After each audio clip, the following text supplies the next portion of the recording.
भाई अब तक की बड़ी ब्रेकिंग खबर ये है, करमू को जमानत मिल गई है। मनीषा मामले में करमू को जमानत मिल चुकी है। 19 को उनको पुलिस कस्टडी में लिया गया था, 22 को जेल भेजा गया था।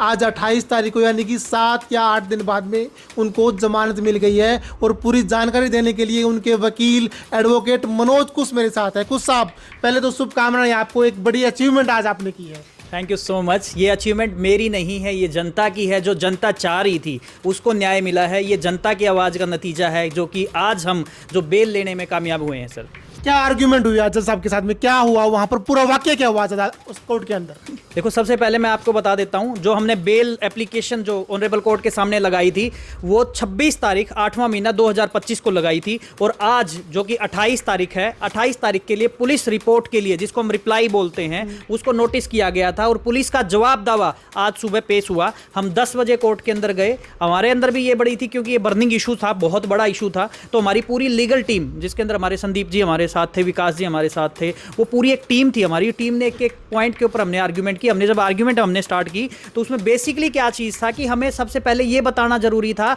कि जो सेक्शंस लगे थे करमू के ऊपर, 4 सेक्शन जो कि बीएनएस के लगे थे और 3 सेक्शंस जो थे वो आईटी एक्ट के लगे थे, जिनके अंदर क्या चीज था कि भी उसको इतने टाइम तक जेल में रहना पड़ा। तो उसको हमारे को एक्सप्लेन करना जरूरी था कि जो ये सेक्शंस लगे हैं वो मेड आउट होते हैं या नहीं, कि उन सेक्शंस के तहत, उस धाराओं के तहत वो मुकदमा रजिस्टर्ड होना चाहिए था या नहीं होना चाहिए था। ये हमारे लिए एक बड़ा चैलेंजिंग था कि कोर्ट को कन्विंस करना, ऑनरेबल कोर्ट के सामने जज साहब को ये बताना कि जो वीडियो स्प्रेडिंग का जो मामला है वो किसी गलत मंशा से नहीं किया गया। हमारा सिर्फ क्या चीज था, लोगों को आवाज पहुंचाने का, लोगों तक बात पहुंचाने का काम किया। हमने कोई अपनी मनगढ़ंत कहानियों के थ्रू हमने नहीं पहुंचाने का काम किया। और दूसरी चीज जो इंपॉर्टेंट पार्ट था कि भाई अगर ये सेक्शंस मेड आउट होते तो हम we are journalist, not a terrorist. उसके बाद में क्या चीज था कि पुलिस हमारे को जैसे अप्रीहेंड करती है, पहले आपने स्टार्टिंग में बताया कि 19 तारीख को अप्रीहेंड किया जाता है, 20 को अरेस्ट डलती है हमारी, और 21 को हमारे को जुडिशियल कस्टडी में भेज दिया जाता है, मतलब जेल में शिफ्ट कर दिया जाता है।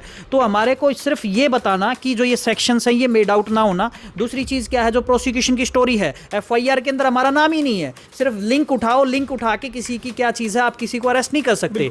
आपको उसको पहले पूरा जांच करना पड़ेगा, और जांच के बाद भी आपके जो हमारे कॉन्स्टिट्यूशनल राइट होते हैं, जैसे हमारे को बात करूं आर्टिकल 21 की, उसको हमारे को रिटर्न के अंदर स्पेसिफिकली हमने मेंशन करना पड़ेगा कि आपको arrest of ground of arrest, कि आपको अरेस्ट किया जा रहा है वो किस ग्राउंड पे किया जा रहा है। ये भी हमने ऑनरेबल कोर्ट के सामने रखा कि हमारे जो ग्राउंड्स ऑफ अरेस्ट है वो भी क्या चीज है, इसके अंदर मेंशन नहीं किए गए, रिटर्न में नहीं दिया गया। हमारे रिलेटिव्स को, हमारे फ्रेंड्स को, या हमारे जो भी हमारे फैमिली मेंबर्स हैं उनको कम्युनिकेट नहीं किया गया, नोटिस नहीं दिया गया था। उसके बाद पुलिस क्या करती है, हमारे को उठा लेती है, और उठा के हमारे को रिमांड के लिए भी क्या करती है, एप्लीकेशन लगाती है। और एक नॉन बेलेबल ऑफेंस, जो कि पिछली वीडियो में भी हमने आपको बताया था, 60 FB, वो बहुत बड़ा सेक्शन जिसके अंदर हम क्या होता है, साइबर टेररिज्म को क्या करता है, बढ़ावा देता है और बताता है। उसके अंदर लाइफ तक की पनिशमेंट का जुगाड़ था। तो वो चीज हमने बताया जनाब के सामने, कोर्ट के सामने रखा कि इस टाइप की कोई भी एक्टिविटी या ऑफेंस हमने मेड आउट नहीं किया। बड़ा सवाल यही है, क्या 66 हटी या नहीं हटी? जो साइबर टेररिज्म का टैग लगा था वो हटा या नहीं हटा?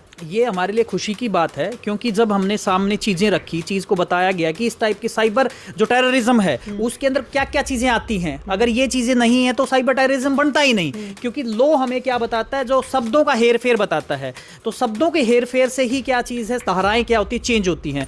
जो साइबर टेररिज्म की धारा वो मेड आउट नहीं हुई। और हमारे लिए एक खुशी की बात है, खुशी की लहर है कि ये साइबर टेररिज्म की जो धारा है वो डिलीट कर दी गई थी। यस, वो हमारे लिए, देखो, जांच ने ये हमारे लिए एक पॉजिटिव पॉइंट दिया। और मैं इस चीज के लिए भी शुक्रगुजार हूं कि भी आप निष्पक्ष जांच अगर करेंगे ना, हम जनता की आवाज को लेकर चलेंगे, तो जनता का हमारे प्रशासन के प्रति, पुलिस के प्रति और न्याय के प्रति क्या है, आस्था बढ़ेगी, ना कि घटेगी। अभी जो जमानत मिली है, किन कंडीशंस में जमानत मिली है? देखो, कंडीशंस इंपोज की जाती है, वो कोर्ट टू कोर्ट वेरी करता है, ऑफेंस टू ऑफेंस वेरी करता है। इसमें यही है कि सबसे बड़ी चीज है, वो ऑर्डर के अंदर मेंशन है, कंडीशन इंपोज की जाती हैं कि कंडीशंस बेसिकली क्या होता है कि हर डेट के ऊपर हाजिरी होना, कोई इस टाइप की एक्टिविटीज में इन्वॉल्व ना होना, और क्या चीज है, हर बार जो भी कोर्ट बुलाए उस चीज को पेश होना होता है। ये जनरल सी जो कंडीशन, प्रॉपर वर्किंग अपनी कंटिन्यू रख सकते हैं, वो वीडियोस बना सकते हैं, everything, but you should take care of everything, कि भी ऐसा कोई भी ना हो जिससे कि कोई अपराध की डेफिनेशन में इस चीज को आया जाए। इस चीज का ध्यान रखने की, वो सब के लिए है, ये जरूरी नहीं है कंडीशन ये करमू के लिए इंप्लीमेंट हुई है। जो भी पत्रकार या कोई भी वीडियो बनाता है, इन्फ्लुएंसर है, यूट्यूबर्स है,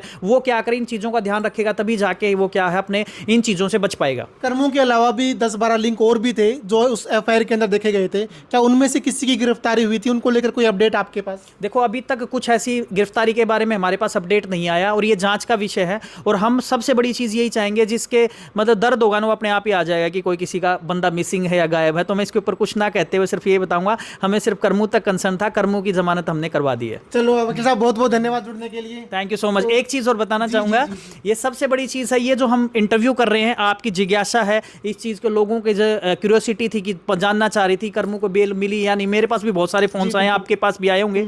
तो हमारा सिर्फ कोई मोटिव यहाँ एडवर्टाइजमेंट करना नहीं है, कोई किसी चीज़ को पब्लिसाइज करना नहीं है। हम सिर्फ चाह रहे हैं कि जनता तक जो है इंफॉर्मेशन और लीगल अवेयरनेस फैलती रहे, जिससे कि क्या चीज़ है, लोग गलत तरीके से किसी को पुलिस रिटेन ना कर पाए, किसी को अरेस्ट ना कर पाए। और साथ के साथ आप भी अवेयर हों कि कोई ऐसा मटेरियल यूट्यूब के थ्रू, फेसबुक के थ्रू या सोशल मीडिया साइट के थ्रू ना स्प्रेड करें, जिससे कि आपको भी खतरा हो जाए और आपके ऊपर भी FIR लॉन्च होने का खतरा मंडराए।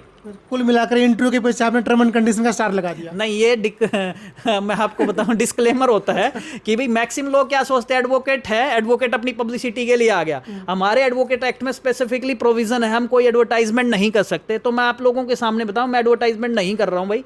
मेरे सामने जो चीज़, मैं एडवोकेट हूं तो मैंने जो केस लड़ा उसके फैक्ट्स आप लोगों के सामने मैंने रखे और उसी हिसाब से हमने आप लोगों के सामने इंटरव्यू किया। हमने कोई पब्लिसिटी नहीं करनी, कोई एडवर्टाइजमेंट नहीं। Thank you very much. Thank you so much. तो ये थे एडवोकेट मनोज कुश, करमू सोशल मीडिया पत्रकार, करमू के एडवोकेट हैं ये। और बड़ी बात यह है कि आज करमू को जमानत मिल गई है। और उससे भी बड़ी बात है कि उनके ऊपर जो साइबर टेररिज्म का टैग लगा था, जो धारा लगी थी, वो धारा वहां से हटा दी गई है। यानी कि करमू अब जेल से बाहर है, प्रॉपर अपनी वर्किंग जो है स्टार्ट कर सकता है। आगे जो कंडीशंस एडवोकेट साहब ने बताई वो भी उनको फॉलो करनी पड़ेगी। आगे इस मामले को लेकर जो भी अपडेट रहेगी उसके लिए जुड़े रहें CTV न्यूज़ के साथ। नमस्कार।